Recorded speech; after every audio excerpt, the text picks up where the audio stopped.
अस्सलामुअलैकुम dear students. Punjab police में नौकरियों की लूट सेल लगी है, यानी कि 100 से ज़ायद असिस्टेंट पंजाब पुलिस की सीट्स का ऐलान कर दिया गया है।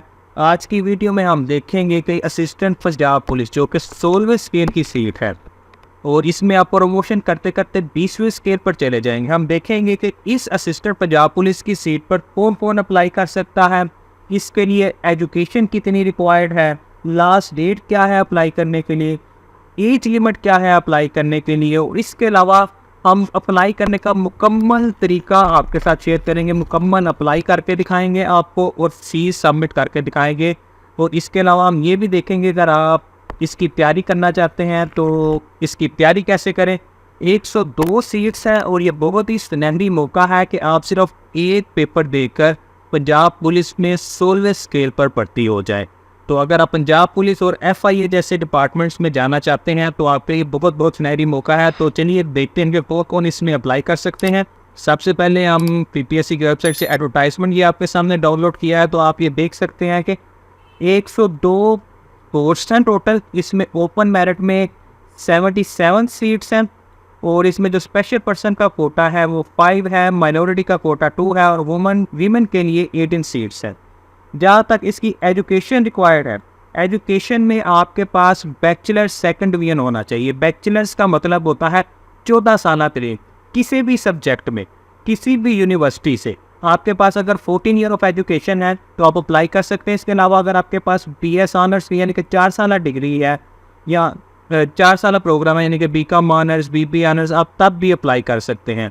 अगर आप इसकी एज लिमिट देखें तो मेल के लिए जो एज लिमिट है वो है 18 से लेकर 25 तक प्लस 05, यानी कि ओवरऑल मैक्स 30 ईयर्स तक मेल अलाउड है।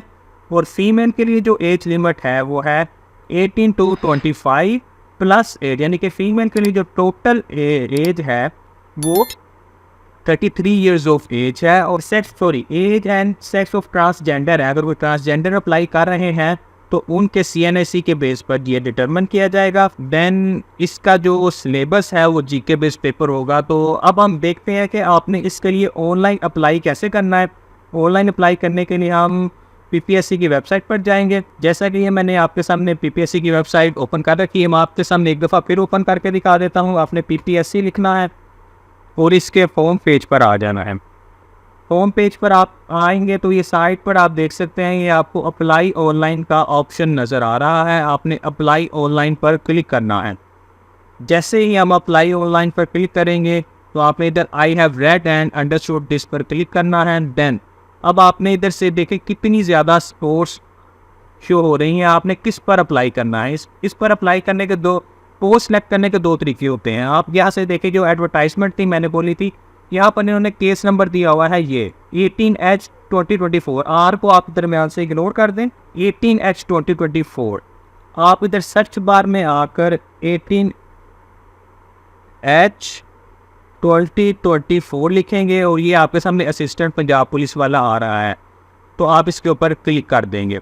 जैसे ही इसके ऊपर क्लिक किया 18H2024 जो इसको केस नंबर PPSC ने अलॉट किया है, तो आपके सामने ये इंटरफेस ओपन हो गया। इसमें एडवर्टाइजमेंट नंबर लिखा है, केस नंबर 18H2024 लिखा है और ये बेसिक सीट्स की डिटेल है जो मैं पहले बता चुका हूँ। बेसिक इन्फॉर्मेशन जो रिक्वायर्ड है उसके लिए जो आपने फीस जमा करवानी है वो 600 रुपये जमा करवानी है। और अप्लाई करने की जो आखिरी तारीख है वो है 7 अक्टूबर 2024।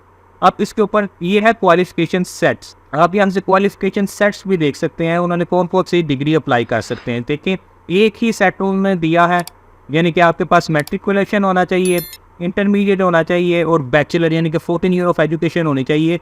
चाहे वो 4 साल डिग्री हो बैचलर्स में, BCom honours BSc BS honours किसी भी सब्जेक्ट में हो।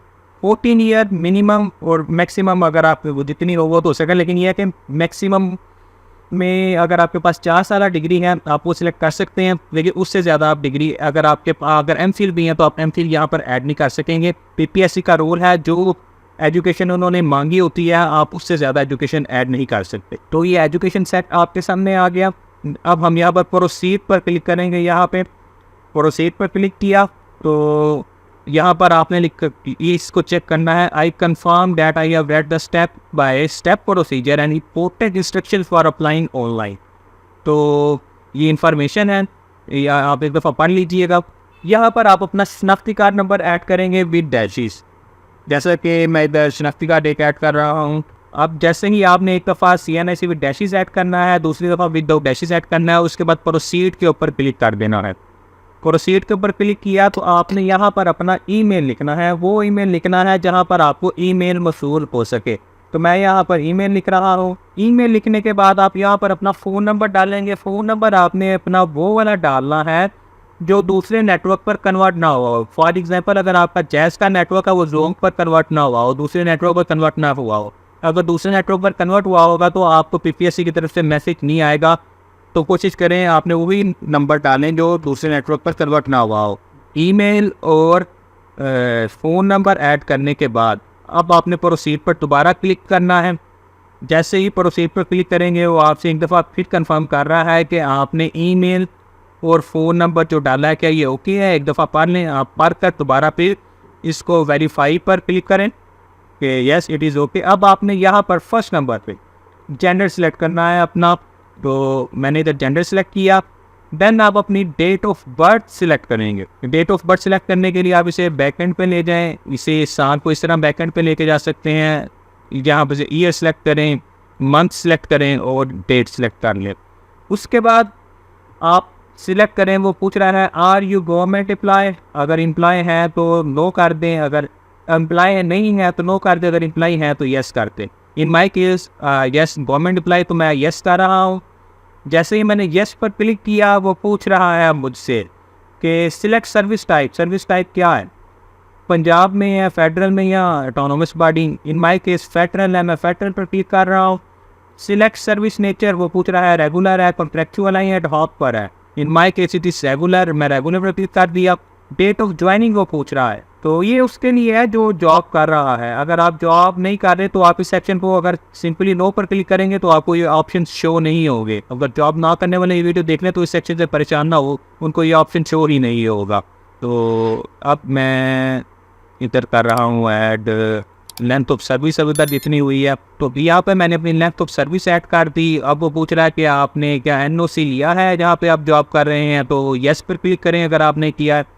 देन उसके बाद वो पूछ रहा है कि आप क्लेम करते हैं कि स्पेशल पर्सन है, यानी कि खुदा ना खास्ता अगर आपको कोई है डिसेबिलिटी तो आप इधर से सिलेक्ट कर सकते हैं, otherwise no. Then are you released arm force person, अपने अकॉर्डिंग आप इसे सिलेक्ट कर लें और उसके बाद आप प्रोसीड के ऊपर क्लिक करेंगे। जैसे ही प्रोसीड के ऊपर क्लिक किया तो यहाँ पर आपने अपना एप्लीकेंट नेम लिखना है as per matriculation certificate. Spelling वही लिखने हैं जो आपके मैट्रिक सर्टिफिकेट के ऊपर है। यहाँ पर आप अपना रिलीजन सिलेक्ट करें, उसके बाद मुस्लिम है या नॉन मुस्लिम है। नेम ऑफ रिलीजन इस्लाम आ गया ऑटोमेटिकली। देन यहाँ पर आप अपनी CNIC की एक्सपायरी डेट लिखेंगे। ये जो सेक्शन है इधर वो पूछ रहा है CNIC की एक्सपायरी डेट, तो आप अपना शनाख्ती कार्ड निकाल लें, उसका बैक साइड देखें। आपकी शनाख्ती कार्ड की बैक साइड के ऊपर CNIC की एक्सपायरी डेट लिखी होती है, तो यहाँ से अपने अकॉर्डिंग उसे सिलेक्ट करें। इस सेक्शन में आप अपना पोस्टल एड्रेस लिखेंगे। पोस्टल एड्रेस आपने वो लिखना है जहाँ पर आपको PPSC की तरफ से पोस्ट रिसीव हो सके। इसको आपने केयरफुली लिखना है कि ताकि आपके साथ अगर कामयाब होते हैं तो आपको लेटर्स वगैरह अगर आपको मिलते हैं ताकि आपके एड्रेस पर आ सके। यहाँ पर अपना पोस्टल एड्रेस ऐड करने के बाद आप नीचे से स्क्रॉल डाउन करें और तो आप ये देख सकते हैं। अब नेक्स्ट सेक्शन में आपसे फादर नेम पूछ रहा है, फादर नेम अपना लिखें। उसके बाद डोमिसाइल की डिस्ट्रिक्ट वो पूछ रहा है आपसे, डोमिसाइल की डिस्ट्रिक्ट क्या है, तो डोमिसाइल की डिस्ट्रिक्ट आप अपने अकॉर्डिंग जिस शहर से आपने लिया हुआ है वो डोमिसाइल सेलेक्ट करें। उसके बाद डोमिसाइल की इशू डेट आपने लिखनी है। अगर आप डोमिसाइल अपना निकालें और उसके ऊपर आपके डोमिसाइल की इशू डेट होगी। उसके बाद आपने अपना मैरिटल स्टेटस यहाँ से सिलेक्ट करना है। अगर आप मैरिड हैं तो अपने यहाँ पर अपने स्पाउस का, वाइफ का या हस्बैंड का आप अपना नाम लिख सकते हैं। देन ये कुछ क्वेश्चन है, आपने इसको अपने पार्टी सेलेक्ट करना है, जैसे क्योंकि आपको कभी convicted by court martial, have you any relative in working in PPSC में अगर आपको कोई भाई है, या वो पूछ रहा है आप कभी डिसमिस हुए गवर्नमेंट की तरफ से, हैव यू कभी भी आप किसी भी कोर्ट की तरफ से अगर आप कन्विक्ट हुए हो। देन आर यू कभी आपका क्रिमिनल रिकॉर्ड हुआ हो, तो इसको आपने नो ही करना है, यस ना कर दीजिएगा।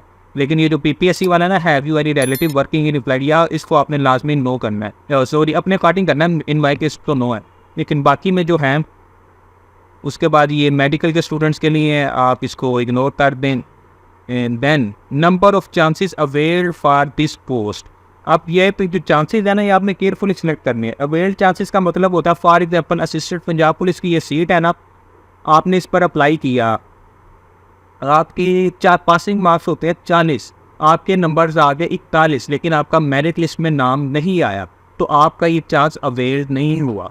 लेकिन अगर आपके मार्क्स 39 आ गए, आप इसका मतलब आप फेल हो गए। जब आप फेल हो जाएंगे तो आप एक चांस अवेल कर लेंगे, और आप एक पोस्ट पर 3 दफ़ा अप्लाई कर सकते हैं। एक पोस्ट का मतलब है एक कैटेगरी की पोस्ट, यानी कि असिस्टेंट पंजाब पुलिस, ये नहीं कि अगर आप PPSC की जॉब पर आप 3 दफ़ा अप्लाई करें, नहीं, आप सिर्फ एक पोस्ट पर, जैसा कि असिस्टेंट पंजाब पुलिस है, इस पर आप 3 दफ़ा अप्लाई कर सकते हैं। 3 दफ़ा अप्लाई करने का मतलब मैं समझा चुका। अगर आप फेल होंगे तो फिर आपका चांस आया होगा, अगर आप फेल नहीं होंगे, मेरिट लिस्ट में नाम नहीं आता, तो इसका मतलब आपका चांस आया नहीं हुआ। तो in my case 0 chances avail as in this case, कभी भी फेल नहीं हुए।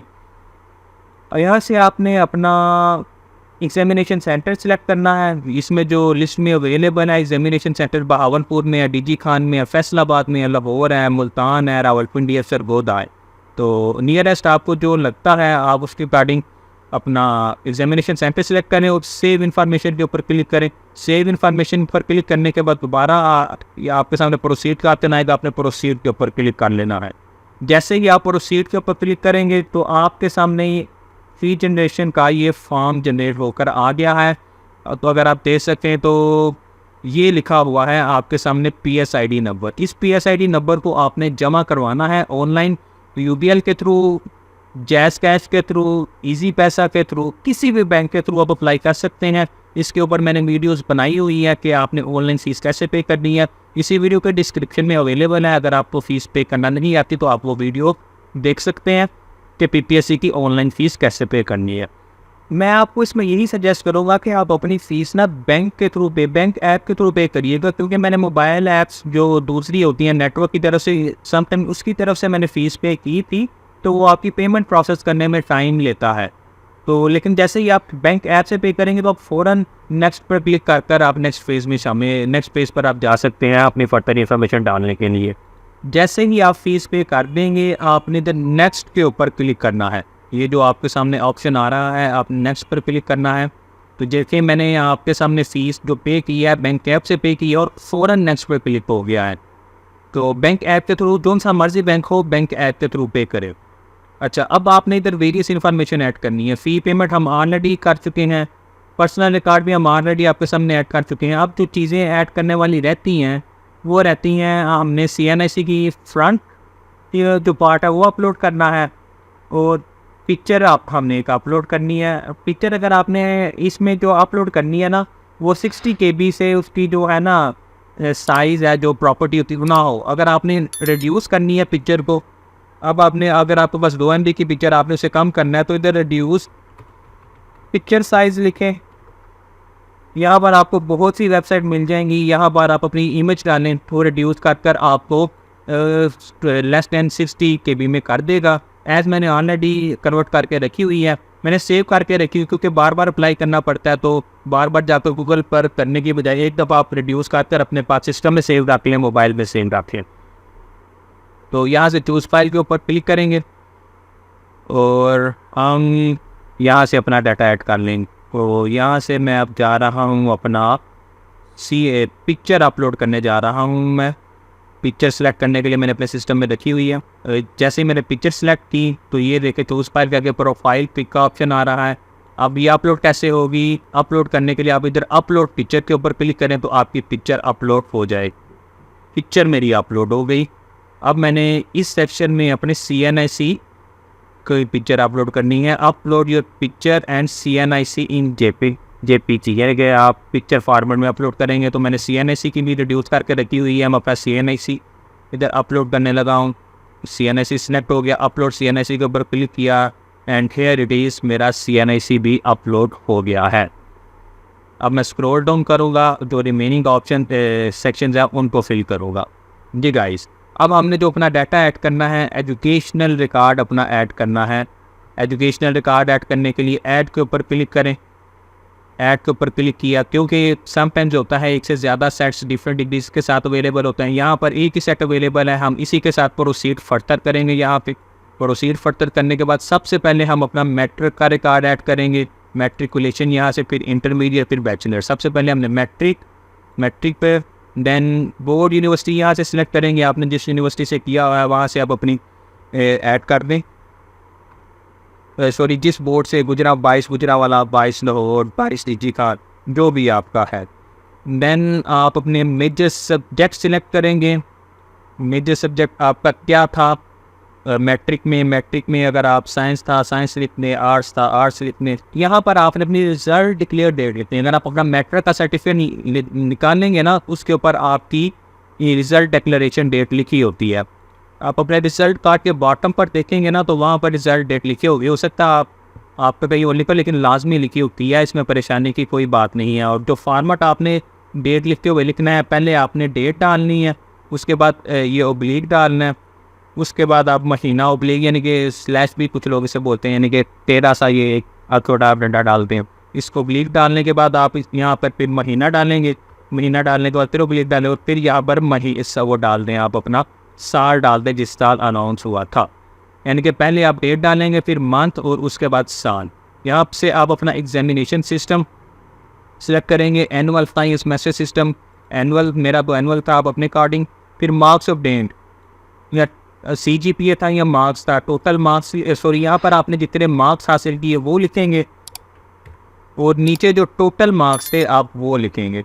देन यहाँ से आप अपनी मार्क्स डालने के बाद यहाँ से अपनी डिवीजन सेलेक्ट करेंगे और यहाँ पर ऐड अनदर एजुकेशन के ऊपर क्लिक करेंगे। जैसे ही ऐड अनदर एजुकेशन के ऊपर क्लिक करेंगे तो आप ऊपर देख सकते हैं ये वाले पोर्शन में आपका मैट्रिकुलेशन का रिकॉर्ड ऐड हो चुका है। अब हम इंटरमीडिएट का रिकॉर्ड अपलोड करेंगे। यहाँ से हम अपना सिलेक्ट करेंगे इंटरमीडिएट बोर्ड। इंटरमीडिएट सेलेक्ट किया, उसके बाद हम अपना बोर्ड सेलेक्ट करेंगे। बोर्ड मेरा आप अपने अकॉर्डिंग सेलेक्ट कर लें आपका जो बोर्ड है। देन वंस अगेन हम इधर मेजर सब्जेक्ट जो स्पेशलाइजेशन का है आप वो ऐड करेंगे। आप अगर मेडिकल के स्टूडेंट थे मेडिकल लिख दें, इंजीनियरिंग के स्टूडेंट थे इंजीनियरिंग लिख दें, प्री इंजीनियरिंग लिख दें, कॉमर्स के थे तो कॉमर्स लिख दें आप अपना। देन वंस अगेन आपने इधर अपनी रिजल्ट डिक्लेरेशन डेट लिखनी है। वंस अगेन आप अपनी रिजल्ट का जो डिग्री ओपन करें उसके ऊपर लिखा होगा और जो रिजल्ट का जो फॉर्मेट है वही है, पहले डेट, उसके बाद महीना, फिर आप ऐड करेंगे साल। उसके बाद इस सेक्शन में वंस अगेन अपने इंटर के मार्क्स लिखें, इंटर में आपके मार्क्स कितने थे। उसके बाद टोटल मार्क्स लिखें, टोटल मार्क्स कितने थे, टोटल मार्क्स लिख दिए मैंने। उसके बाद डिवीजन अपनी सिलेक्ट करें, फर्स्ट थी, सेकंड थी, फर्स्ट डिवीजन थी में in my case. Then add another education के ऊपर फिर क्लिक करें। जैसे ऊपर स्क्रॉल किया तो अब आप देखें आपकी मैट्रिक की इन्फॉर्मेशन भी ऐड हो चुकी है, इंटरमीडिएट की इन्फॉर्मेशन भी ऐड हो चुकी है। अब आपने जो नेक्स्ट इन्फॉर्मेशन ऐड करनी है वो ऐड करनी है बैचलर की।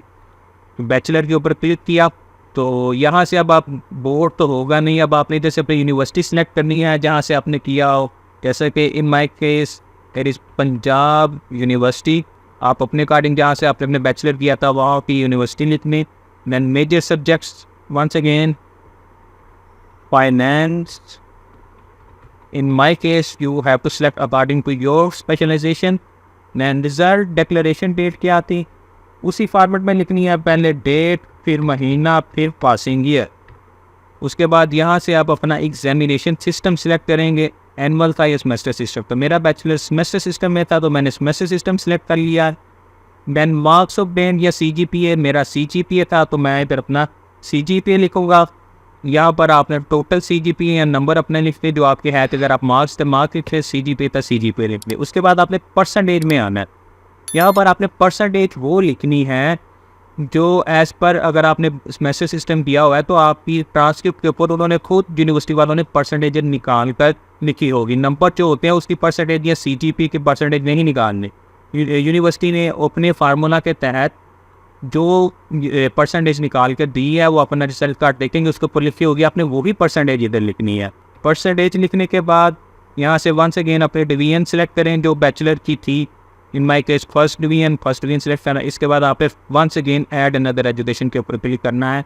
जैसे ही ऐड अनदर एजुकेशन के ऊपर क्लिक करेंगे तो आप देख सकते हैं आप मैट्रिक भी ऐड हो गया,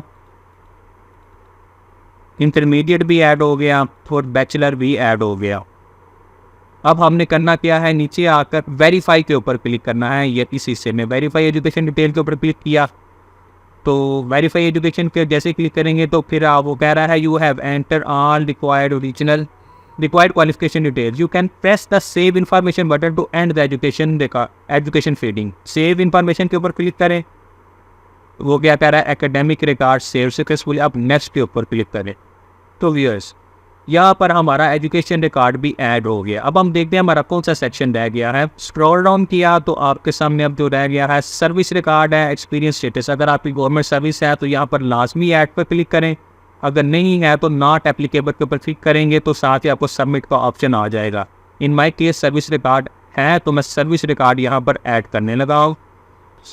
यहाँ पर हमारी कंप्लीट है जो एप्लीकेशन तैयार हो चुकी है, आपने जस्ट सबमिट पर क्लिक करना है और ये आपकी एप्लीकेशन सबमिट होगी। एक दफ़ा आप यहाँ पे ये डिक्लेरेशन को चेक कर दें, वो दे रहा है, देन सबमिट एप्लीकेशन कर दें और आपकी एप्लीकेशन सबमिट हो गई है।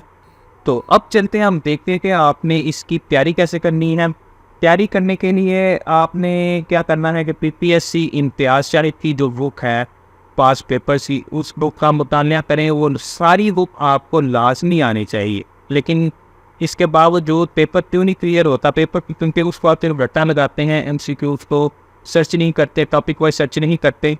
तो अगर आप डिटेल्ड उसके ऊपर एक स्टडी प्लान लेना चाहते हैं कि आपने स्टडी कैसे करनी है ताकि आप असिस्टेंट पंजाब पुलिस का पेपर में कामयाब हो सकें, तो उसके लिए आप मुझे व्हाट्सएप करें। मेरे नंबर 03187232 इसके ऊपर व्हाट्सएप करें अपने नाम के साथ। मैंने एक आर्टिकल लिखा हुआ है, उसके ऊपर स्टडी प्लान मौजूद है। आप मुझे अपने नाम के साथ व्हाट्सएप करें तो आपको वो स्टडी प्लान शेयर कर दूँ। अगर मैं उसको यहीं पर एक्सप्लेन करना शुरू कर दूँ तो वीडियो बहुत ज़्यादा लेंथी होगी, ऑलरेडी बहुत टाइम ले चुका है में। तो ये थी आज की वीडियो। अगर आपको वीडियो पसंद आई तो वीडियो को लाइक कर लें और चैनल सब्सक्राइब कर लें ताकि हम जो इन्फॉर्मेटिव वीडियो बना रहे हैं प्रेपरेशन के हवाले से, पास पेपर के हवाले से, वो आपको पर वक्त मिलती रहें। इस चैनल पर आपको GK के ट्रिक्स भी मिलेंगे, मैथ के ट्रिक्स भी मिलेंगे, इंग्लिश के ट्रिक्स भी मिलेंगे और पास पेपर्स विद PDF मिलेंगे। तो अगर आपको ये चैनल एक दफ़ा विजिट कर लें और इसमें मुझे प्ले लिस्ट देखें कि डाटा कौन सा अवेलेबल है। अगर आपको अच्छा लगे तो चैनल लाजमी सब्सक्राइब कीजिएगा और दोस्तों के साथ अपने शेयर कीजिएगा। Thank you very much.